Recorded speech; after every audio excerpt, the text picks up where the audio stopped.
ঘাটে ভিড়ানো সারি সারি মাছ ধরার ট্রলার, অপেক্ষায় বিভিন্ন জাতের সামুদ্রিক মাছ খালাসে। কিন্তু জেলেরা পর্যাপ্ত মাছ সরবরাহ না করতে পারায় হতাশ ব্যবসায়ীরা।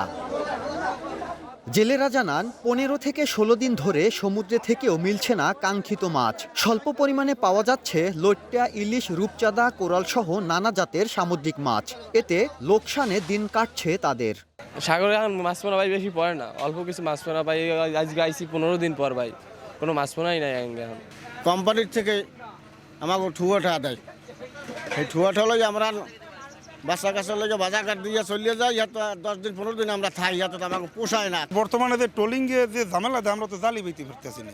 মাছ খুব কম, জেলেরা মাছ পাইতে না, নদীতে যায়, যাওয়ার পর বাজারঘাট করে, বাজার হয় না, অনেক বোট বন্ধ করে দিতে আছে।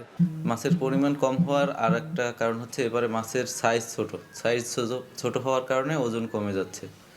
যেহেতু মাছের অবতরণ কম, স্বাভাবিকভাবেই আমাদের মৎস্য অবতরণ চার্জের পরিমাণ কমে গেছে। জেলা মৎস্য বিভাগ বলছে, মাছের উৎপাদন বাড়াতে অবৈধ ট্রলার বন্ধের পাশাপাশি নতুন পরিকল্পনা গ্রহণ করা হয়েছে।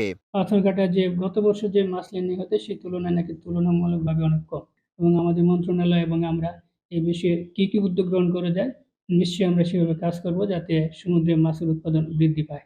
ট্রলিং সম্পূর্ণ অবৈধ, তো আমরা এই বিষয়ে জোরালো অভিযান চালাচ্ছি। মৎস্য অবতরণ কেন্দ্রের তথ্য অনুযায়ী চলতি মাসের 20 তারিখ পর্যন্ত মাছ বিক্রি হয়েছে 360 মেট্রিক টন, যার মধ্যে মাত্র 101 মেট্রিক টন ইলিশ ছিল।